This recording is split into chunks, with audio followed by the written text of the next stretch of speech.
Mr. Gallardo. Thank you, Mr. President. Nothing in terms of next month's agenda, but I do want to make a couple of comments. First of all, I want to wish everyone a Happy New Year's. I do want to welcome our 3 new board members to this fine school district. I look forward to working with each and every one of you. I've worked with all of you at one point or another in the past in other capacities, and I look forward to working with you here on the Phoenix Union School Board. I'd also like to congratulate Mr. Lujan for being president of the newly elected president of Phoenix Union School Board, and Mr. Ann Bishop has been clerk. It's been an interesting 2 years, and I look forward to another 2 years with you all as leadership of this school board. I do want to emphasize one thing, folks.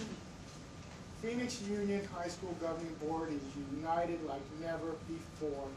We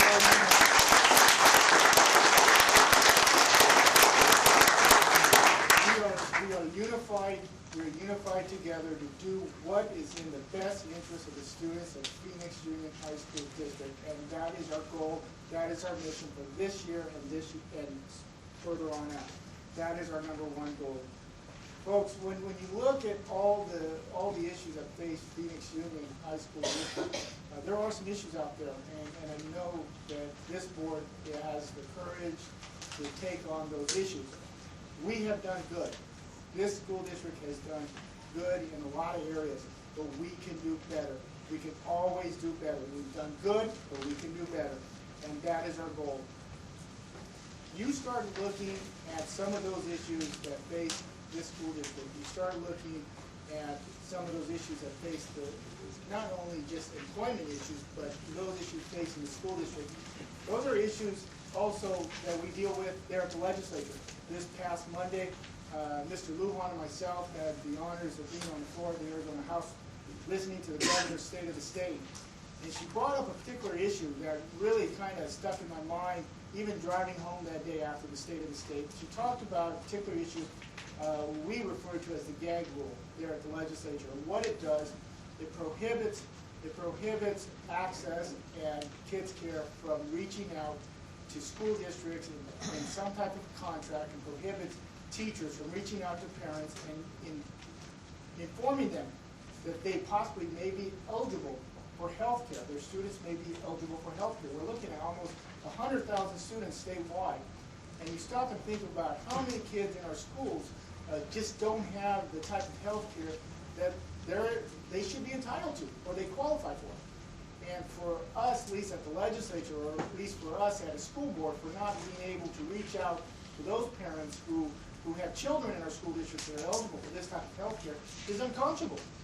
We should be doing everything we can to inform these parents that the kids are eligible for these types of programs. You start looking, when you start talking about academic success, you start talking about student achievement.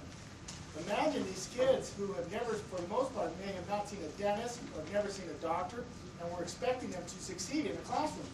And for a school board not to look at that particular area it's just not right. And I think we need to do so. I know at the legislature, that is one issue I plan on beating the drums about as well. I want to be able to remove that gag rule that will allow this school district to reach out to parents and inform them that their student, their kids, may be eligible for health care. For the first time, these kids will have an opportunity to see a doctor, to have a basic checkup, to see a dentist. I think that is critical, and I will be working very hard at the legislature along with Mr. Lujan in trying to remove that gag rule. But I think as school board, we have the responsibility to inform our fellow colleagues the importance of this. I don't think it's just a Phoenix Union thing. I think every school board should be working to inform their legislators that this gag rule must go, and it must go this year. It should be one of the first bills out of the legislature.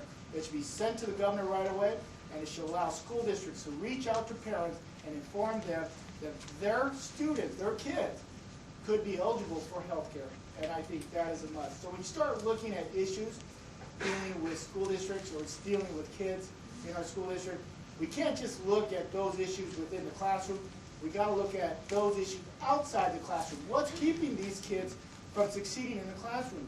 If it's not just what's going on in the classroom, it's outside the classroom as well. So there's a lot of issues that the school district is facing. I believe we have the courage and the will to take on many of those issues. This school district or this governing board is united like never before to take on those issues. I look forward for the next 2 years in working to accomplish and trying to take on some of these goals. It is an honor to be with this school board, and I look forward to working with all of you.